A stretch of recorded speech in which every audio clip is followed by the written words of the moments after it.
O Senhor esteja convosco. Ele está no meio de nós. Proclamação do Evangelho de Jesus Cristo, segundo Marcos. Glória a vós, Senhor.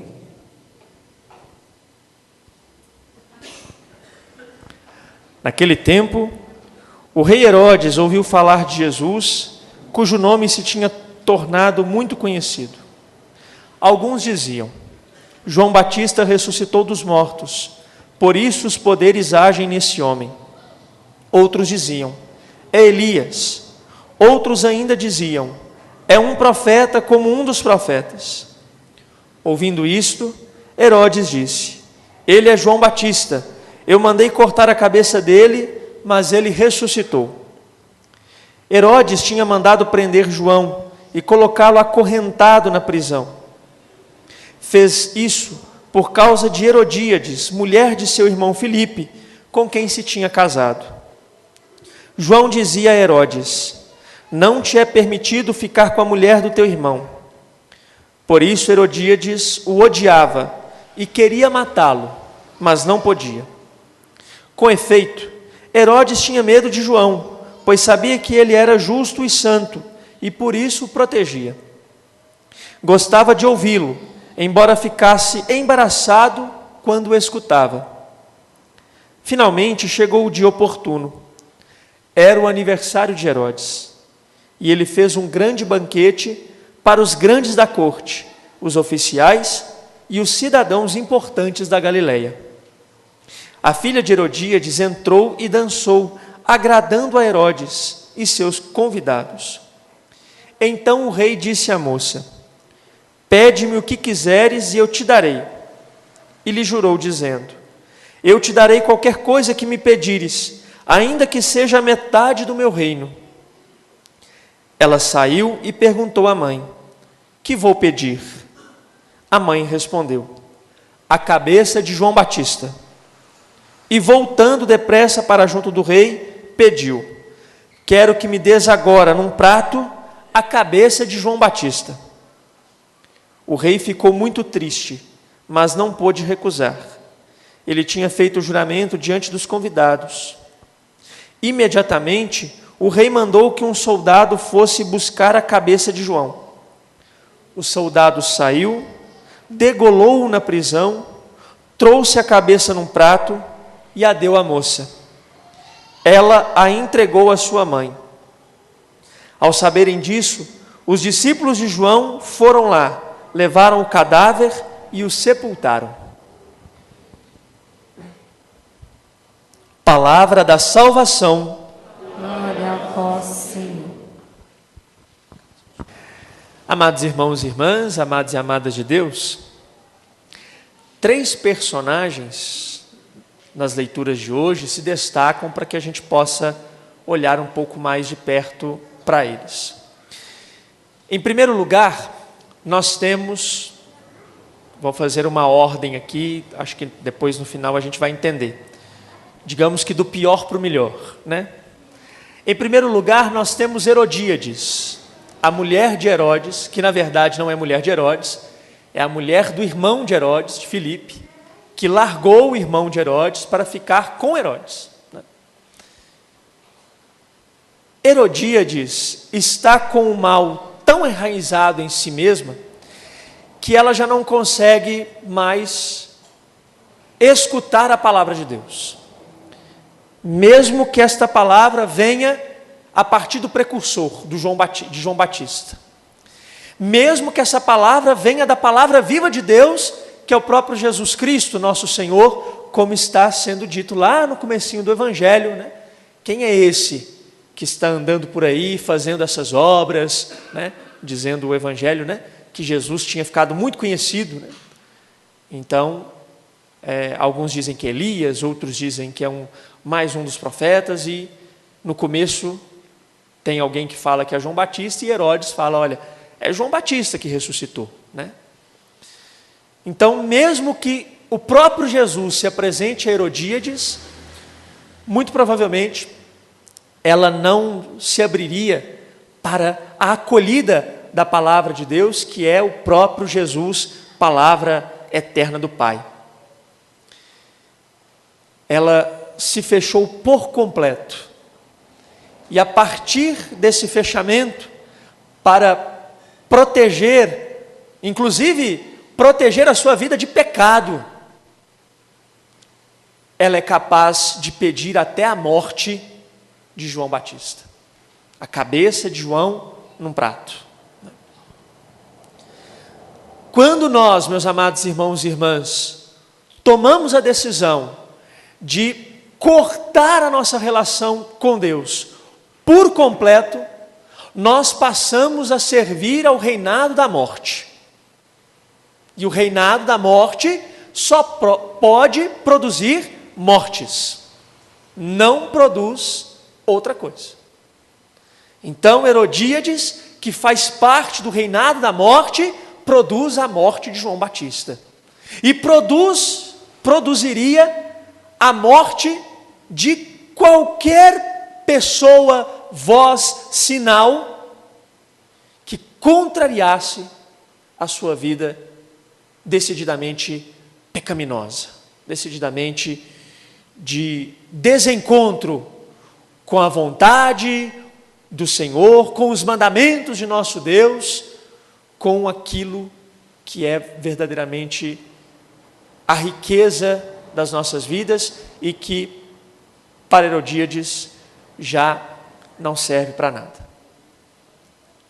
Esse é talvez o nosso maior perigo, é adentrarmos nesse caminho de separação, de corte com o Senhor, ao ponto de nós acharmos que não precisamos de Deus e assim achar que tudo aquilo que é de Deus, todo conselho de Deus, toda a exigência de Deus de uma mudança de vida, de atitude, de postura, de coração, também não é para o nosso bem, é pelo contrário,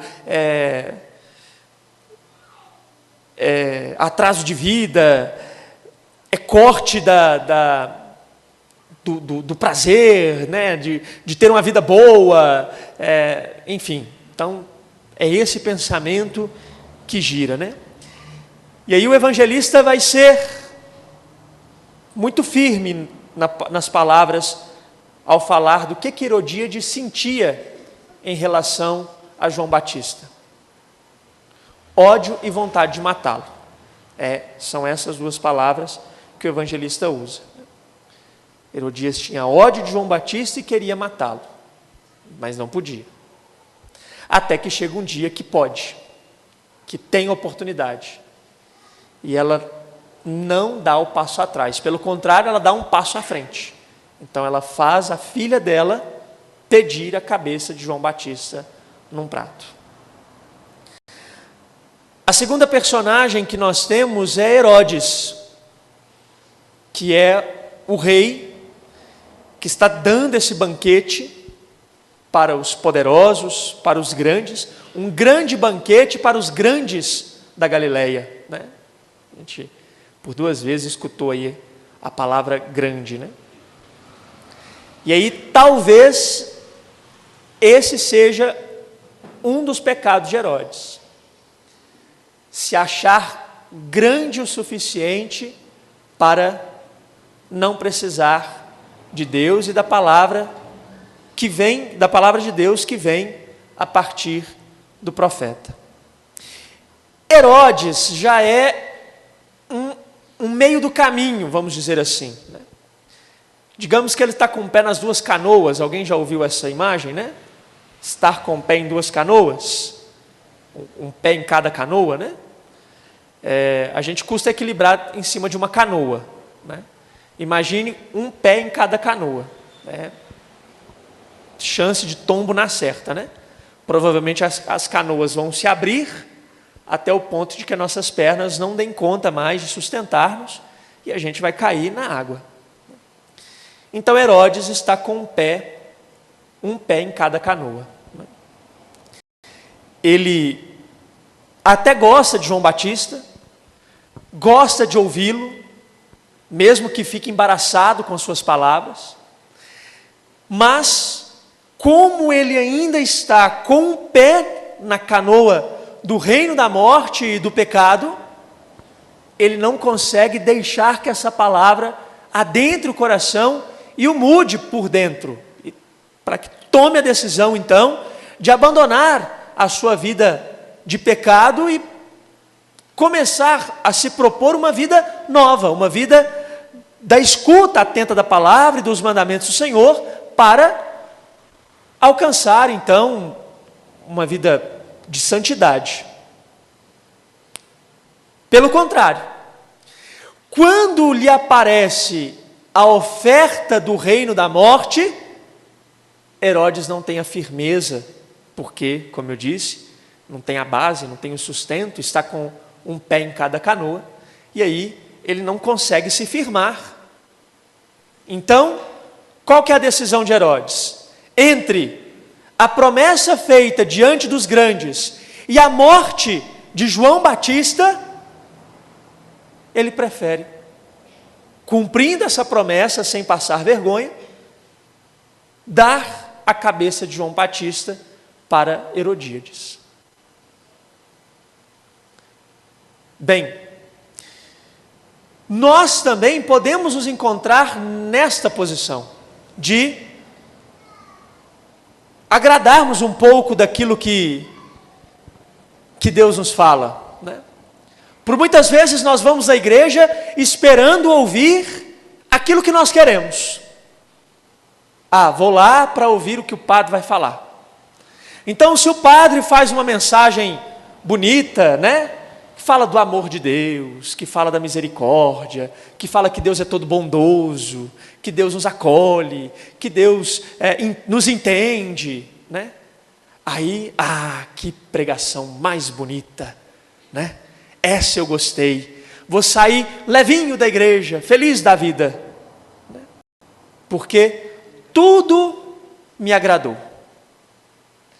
Mas se vier o padre, ou se vier no dia da pregação, um pregador que pega pesado, que puxa a orelha, e que às vezes faz a gente amarrar a carapuça, não, já não gostei, nossa, achei que foi meio exagerado, né, tal, assim, não é assim, não é para tanto também, né, gente, não precisa disso, né, enfim. E assim nós vamos tomando a decisão de viver uma fé de aparências. E aí a gente precisa fazer as coisas não por convicção e por amor a Deus, mas precisamos fazer as coisas, precisamos cumprir os mandamentos, precisamos praticar a fé, precisamos ir à igreja, precisamos ir ao grupo de oração, para que os outros vejam que nós estamos indo, que nós estamos participando, para que os outros pensem que nós mudamos de vida, para que os outros pensem que nós somos boas pessoas, que nós somos religiosos, que nós somos membros do grupo de Jesus, do grupo que segue Jesus, né? Para que, então, como Herodes, fique essa imagem bonita diante dos seus convidados. E a gente, por muitas vezes, queremos que fique uma imagem bonita diante da comunidade onde a gente participa, da assembleia onde nós vamos à igreja, do próprio grupo de oração. Porém, como eu disse, isso não nos dá firmeza, não faz a gente ter uma base sólida. E aí, por vezes, quando a tentação, quando o mal, quando o reinado da morte se apresenta a mim, eu não tenho força suficiente, condições suficientes para negar a tentação, o reino de morte. Então, às vezes eu nem faço a adesão por completo, mas eu fico neutro, não falo nada, deixo as coisas como estão, sem interferir, sem dizer o que eu penso, sem dizer aquilo que eu aprendi, que eu escutei, que eu vivi, que eu experimentei na igreja, no grupo de oração, numa missa, numa pregação, enfim. em algum outro lugar, ou mesmo na oração pessoal, na leitura da palavra em casa. A gente fica com esse pé, um pé em cada canoa. Então, a gente até quer ouvir, a gente até quer participar, mas tem uma coisa que ainda nos prende, uma coisa que ainda nos puxa, alguma força que ainda nos convence de que não, fica assim, desse jeito tá bom, vai levando isso aí naquele banho-maria, né? E a gente vai. O problema, meus amados irmãos e irmãs, é que pode ser que aconteça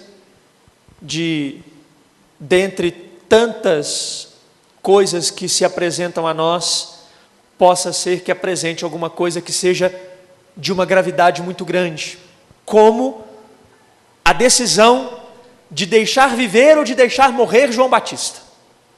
Foi apresentado para Herodes. E aí, como Herodes não tem a firmeza de dizer, não, esse pedido eu não posso realizar, a morte se apresenta. Ah, padre, mas eu nunca, de modo algum, deixaria que a morte prevalecesse perto de mim, na minha casa, ao meu redor. Será que não? Jesus já disse em um outro evangelho que o mandamento de não matar não é só ele corrigiu o mandamento, né, ou digamos, ele ampliou o mandamento, né, e ele disse, olha, o mandamento de não matar, a gente vai ver isso na Semana Santa, né, minto, a gente vai ver isso logo no comecinho da Quaresma, né, o mandamento de não matar não é só não atirar, não dar uma facada no irmão, mas se você chama o irmão, aí tem uma palavra que a gente nem usa muito, né? A tradução traz uma palavra que não é casual para nós, né? O Evangelho diz, se você chamar o seu irmão de patife, você já o fez, já o matou e já se tornou réu em juízo. Ora, qual a força que eu tenho se eu estou com esse pé nas duas canoas, um pé em cada canoa, de quando junta uma roda de amigos, até de família, dos companheiros de trabalho, e começamos a fofoca. E eu disse, qual a força que eu tenho de dizer assim, gente, vamos parar esse assunto por aqui? Esse assunto não é para nós. Não é para cristão, não é para católico, não é para quem ama o irmão, como nós devemos amar, como Jesus pediu para que nós amemos. Se eu não tenho a força necessária para fazer isso, para interromper esse início de morte, eu estou colaborando para que a morte aconteça. E a fofoca pode ser que se torne a morte do irmão. Quantas vezes acontece de sair uma notícia falsa de alguém e todo mundo condena aquela pessoa e depois se descobre que aquela pessoa não estava envolvida, não tinha nada daquilo, era completamente inocente. E aí é interessante até isso em jornal, por exemplo, né? Porque jornal traz a manchete enorme de uma pessoa, né? Fulano de tal fez isso. Aí passa uma semana e descobriu que na verdade não era ele. Aí lá nas últimas páginas, num cantinho, tem lá a errata, né? A edição tal disse isso e nós pedimos desculpas porque não é assim a reportagem que foi feita. Não, a reportagem que foi feita não condiz com a verdade. Num pedacinho, pequenininho assim, que às vezes a maioria daqueles que ajudaram o patrocínio de matar, não vão ver que na verdade aquela pessoa era completamente inocente. Então, a gente precisa ter a coragem de chegar à estatura de Davi, que é a terceira personagem de hoje do livro do Eclesiástico, da primeira leitura que nós ouvimos. E olha que a figura de Davi é uma figura interessantíssima de nós analisarmos. Por quê? Porque Davi, o rei Davi, é um homem de contradição. Ele não é perfeito. Quem acompanha as leituras aí durante a semana, né, consegue rezar aí com as leituras que a igreja propõe para a semana. Essa semana e a semana passada, nós estamos, já tem umas 3 ou 4 semanas que nós estamos lendo o livro do profeta Samuel, os 2 livros, né, o 1º e 2º Samuel, que contam a história do rei Davi. E o que é bonito na Bíblia, a Bíblia não esconde, mesmo dos personagens mais célebres, não esconde os seus erros, as suas faltas, os seus pecados. E Davi, que é talvez um dos grandes personagens que nós todos já ouvimos falar, que nós todos conhecemos, talvez não nos detalhes, mas a gente conhece esse nome, a gente conhece o rei Davi,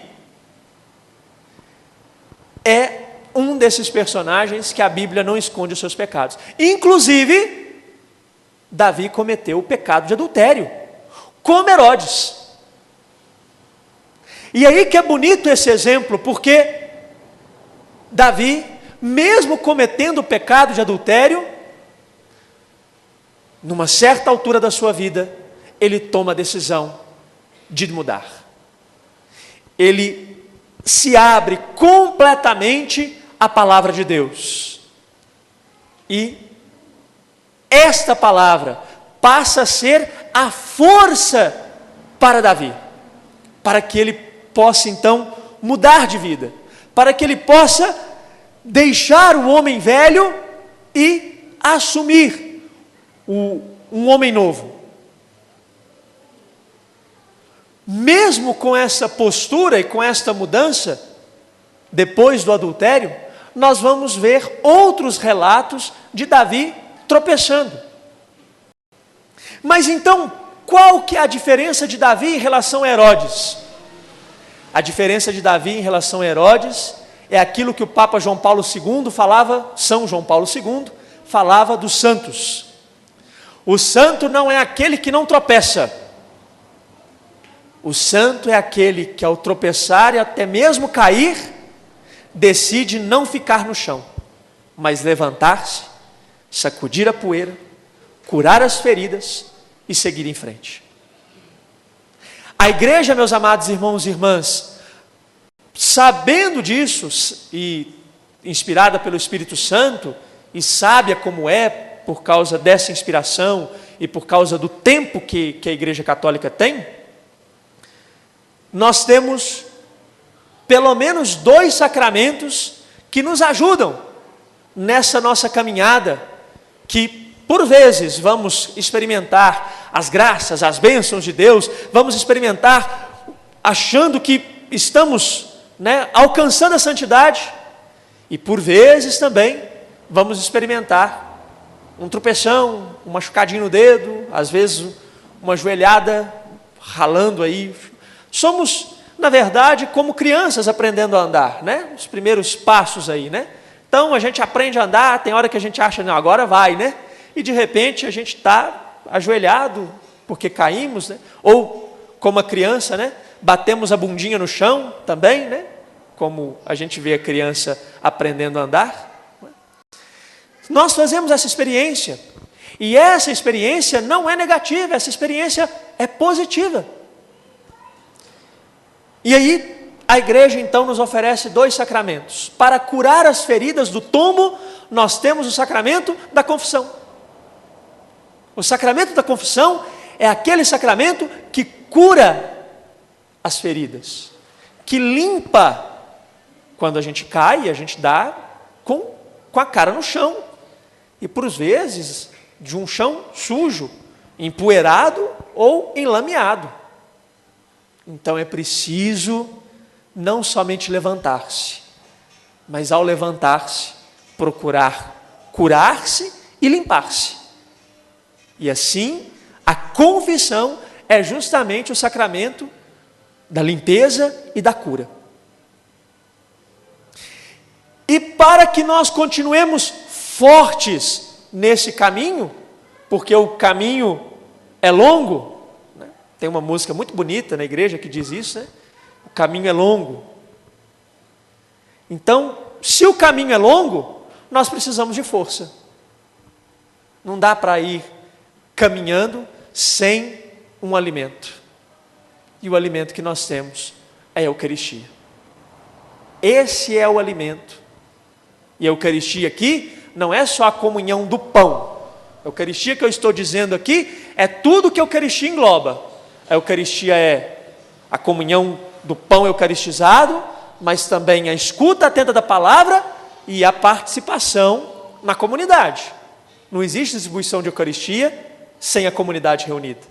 Não existe distribuição da Eucaristia sem a palavra proclamada. Então, é essa comunhão total, completa, que eu estou dizendo. É essa a força que nós temos para continuar na nossa caminhada. Se o grupo de oração Mater Domini chegou aos 27 anos, alguns tropeções, eu acredito, mas se chegou aos 27 anos, eu acredito que é um grupo que tem esta base de procurar a sua força em Deus, como Davi. Mais do que isso, o grupo Mater Domini experimenta aquilo que Davi experimentou, como o livro do Eclesiástico está nos dizendo, né? Um louvor agradável ao Senhor. Então,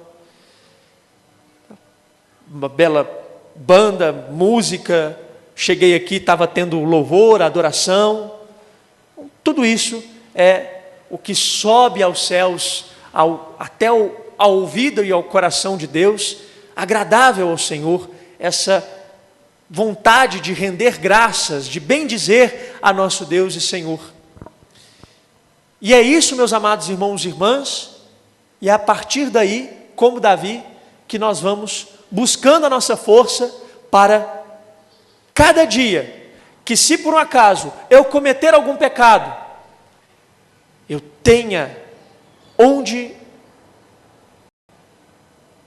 vir para desfrutar da fonte do amor e da misericórdia de Deus, que sempre está disposto a nos perdoar. Papa Francisco, na catequese de quarta-feira, mais uma vez nos lembrou, essa frase do Papa é antiga, mas ele fez questão de lembrar nessa quarta-feira: Deus não se cansa de perdoar, nós é que nos cansamos por muitas vezes de pedir o perdão a Deus. Então, Deus é esta fonte inesgotável de perdão. Porém, nós alcançamos o perdão quando nós reconhecemos que precisamos desse perdão, reconhecemos que precisamos de Deus, da força de Deus. Nós não somos grandes como Herodes se achava, o grande banquete oferecido para os grandes da Galileia. Não, diante de Deus, nós somos pequeninos. E é pela força de Deus que nós alcançamos esse crescimento de vida e espiritual. Diante de Deus, então, nós, sem medo, sem receio, podemos admitir que erramos, que pecamos. E aqui, isso pode ser feito também diante do Padre. Não tenhamos vergonha do Padre, porque o Padre, naquele momento, é instrumento de Deus. Instrumento imperfeito, que também precisa ir o Padre precisa ir no Padre para confessar. Né? O Papa, antes de começar o atendimento das confissões na Quaresma, ele vai num padrezinho lá de Roma para se confessar. Imagina só o que é confessar o Papa, né? Qual a experiência que esse padre faz, né? Mas o Papa faz isso. Antes de começar o atendimento das confissões na Praça do Vaticano, ele vai e ajoelha-se diante de um padre para confessar-se. Todos nós que somos católicos precisamos da confissão. Ninguém está isento, nem o Papa, nem um padre, nenhum de nós. E é ali que diante de Deus nós reconhecemos que precisamos, que somos necessitados daquele amor, daquela misericórdia que só pode vir do Senhor. E assim, meus amados irmãos e irmãs, experimentamos por completo o perdão, essa misericórdia que a gente, por muitas vezes, não sabe a força que tem, não sabe a graça que é. Estamos nos esquecendo. A misericórdia de Deus é verdadeiramente uma grande força que nós precisamos contar em cada dia da nossa vida, que nós podemos contar, que Deus oferece gratuitamente a nós. E é esta misericórdia que vem em socorro da nossa miséria. Tem uma música também acho que é da comunidade Shalom, de ofertório, que diz isso, né? Que a sua misericórdia vem em favor da minha miséria. Então é isso. É a misericórdia de Deus que vem em favor da nossa miséria e que nos arranca deste reinado da morte, que nos arranca deste banquete que corta cabeças, que corta a relação com Deus, que elimina o irmão. É esta força que nos traz para o banquete da vida, para o banquete da graça, para o banquete do amor, de um amor que é doado, partilhado, oferecido, sem reservas, sem miséria, mas pelo contrário, é oferecido em abundância, em eternidade para nós. Que a cada dia em que nós experimentarmos esta força, a partir do grupo de oração e a partir daquilo que o grupo de oração move em nós, faz com que nós verdadeiramente experimentemos o Espírito Santo e mudemos por completo o nosso coração, a nossa vida, o nosso sentido, o nosso pensar, o nosso falar, o nosso agir. Que nós, então, tomemos essa decisão firme, com esta base sólida, que só Deus e a sua misericórdia pode nos oferecer, de fazermos parte do reinado da vida, de quem verdadeiramente louva a Deus, com a voz e com canto, como o rei Davi, e de quem oferece a vida como Jesus para os irmãos e irmãs. No banquete da vida, meus amados irmãos e irmãs, partilhemos aquilo que nós temos e que nós somos, para que a vida prevaleça diante da morte. Louvado seja o nosso Senhor Jesus Cristo, para sempre seja louvado.